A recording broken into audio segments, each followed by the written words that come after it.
Baik ya, Assalamualaikum dan salam sejahtera.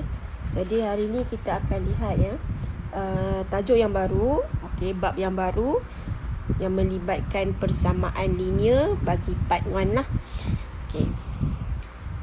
So yang pertama yang penting di sini adalah berkenaan dengan subtopik kita, iaitu 6.1, persamaan linear dengan satu pemboleh ubah di bawah standard pembelajaran. 6.1.1 mengenal pasti persamaan linear dalam satu pemboleh ubah dan menghuraikan ciri-ciri persamaan tersebut.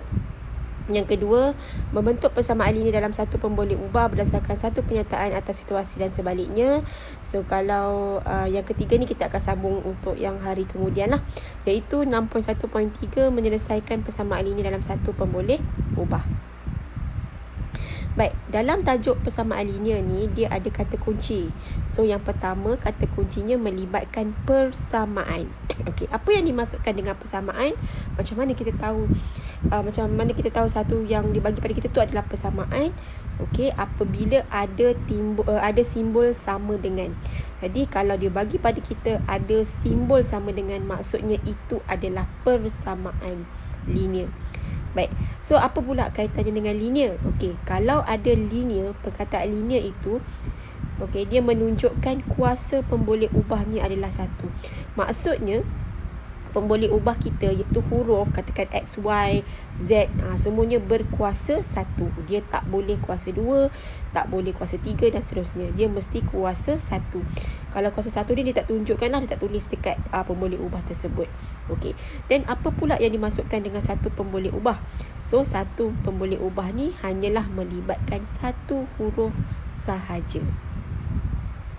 Okey, so sekarang ni kita tengok ya, persamaan linear dikenal pasti melalui kuasa pemboleh ubah iaitu kuasa 1. Katakan diberi pada kita macam soalan ni, 3x tolak y sama dengan 6. Jadi dekat sini x ni adalah kuasa 1. Okey, 3x, x tu kuasa 1.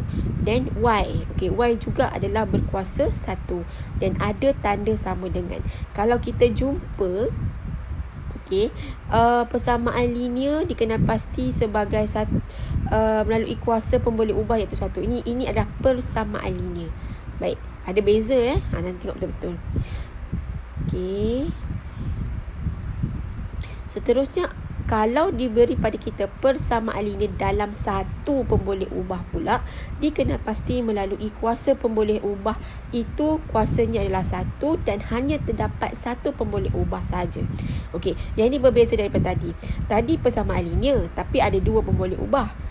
Okey, jadi dia adalah persamaan linear dalam dua pemboleh ubah. Yang ini pula tajuk yang kita nak belajar ni adalah persamaan linear dalam satu pemboleh ubah. Jadi di sini hanya ada satu saja pemboleh ubah iaitu x, atau apa saja boleh ubah dari yang huruf-huruf tu itu mestilah berkuasa 1. Okey, dan ada satu pemboleh ubah je dan diikuti dengan kesamaan. Okey, kesamaan ni maksudnya ada sama dengan atau ada sama dengan. Okey, so kalau kata jumpa macam ni, ini adalah persamaan linear dalam satu pemboleh ubah.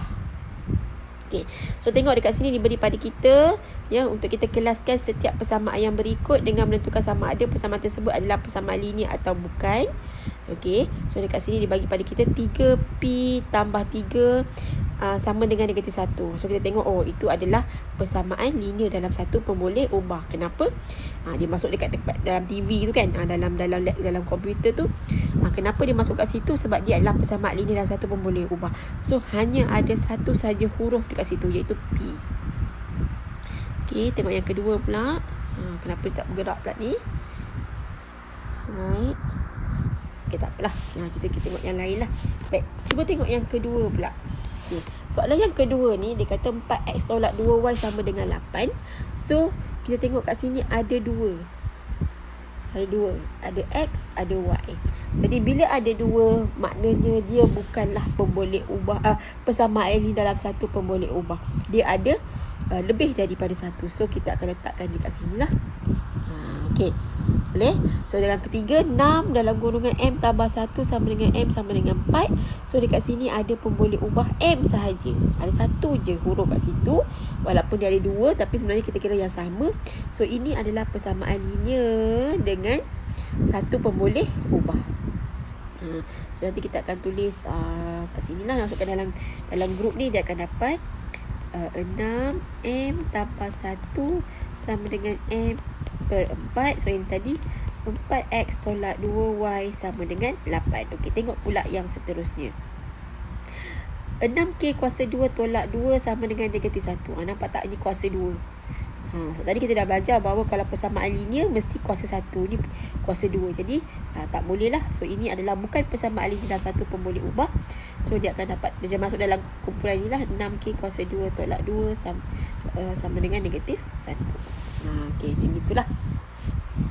Okey, baik. Okey, kita tengok yang seterusnya.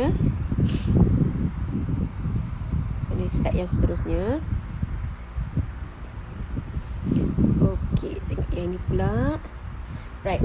Apakah yang dimaksudkan dengan membentuk persamaan linear berdasarkan situasi yang diberi dan sebaliknya? Baik, katakan dia bagi pada kita contoh satu ni, dia kata tulis persamaan linear bagi setiap situasi yang berikut. So dekat sini dia kata A, apabila 5 ditolakkan daripada X, maka hasilnya ialah 10. Jadi kita kena buat satu persamaan linear. So kita dapat kat sini X tolak 5 adalah sama dengan 10. Bukan 19. Kita silap ni. Okey. Ni ada kena pembetulan sikit kat sini. So sini adalah 10. Okey, tersilap. Right. So macam itulah cara dia. Apabila diberi kita situasi, kita tulis dalam bentuk persamaan linear. Mesti ada tanda sama dengan. Okey. Dan juga mesti ada pemboleh ubah. So benda ni relates lah dengan apa yang kita dah belajar sebelum ni ya. Yang awal-awal sebelum ni, dia ada kaitan, dia ada hubungan. Okey. Baik, seterusnya. Okay, sama juga contohnya diberi juga pada kita tulis persamaan linear bagi setiap situasi yang berikut. Okay, katakan jisim Aida dan jisim Fatin masing-masing adalah X kg dan juga 45 kg. Jadi jumlah jisim mereka adalah 98 kg. Jadi macam mana kita nak tulis persamaan tu? So kata kunci dekat sini adalah jumlah. Jadi bila jumlah mestilah operasi tambah. So kita tambahlah. Okay, X tambah 45 ya, sama dengan 98. Okay, yang seterusnya, contoh yang kedua. Tulis situasi atau pernyataan bagi persamaan yang berikut. Okey, katakan dia bagi kita persamaan pula. Tadi dia bagi situasi. Okey, sekarang ni dia bagi kita persamaan dan kita kena buat satu situasi. Okey, so katakan kat sini 8X sama dengan 34. So kita boleh buatlah apa-apa ayat sahaja yang berkenaan dengan 8X sama dengan 34. So dekat sini dia kata jumlah harga bagi 8 kg tepung yang berharga X ringgit bagi setiap kg ialah 34. Kita boleh buat ayat macam itulah. Nak buat tepung ke, nak buat apa-apa ke, terpulang. Dia janji dia boleh menulis dalam bentuk situasi bagi pernyataan yang dibagi. Alright. Dan yang seterusnya, okey, so X tambah 6 sama dengan 19, di mana X mewakili suatu nombor. Jadi bila kita jumpa pernyataan yang ada tulis macam ni, di mana X mewakili satu nombor, so situasi kita tak bolehlah berkaitan dengan tepung ke, dengan jisim ke, dengan bilangan apa-apa pun tak boleh. Tapi dia mesti perwakilan bagi satu nombor. Jadi soalan jawapan dia, apabila satu nombor ditambahkan dengan 6, hasilnya ialah 19. Dekat sini kita anggaplah X ini adalah mewakili satu nombor yang tidak diketahui. That's why lah X ini kita katakan dia sebagai pemboleh ubah.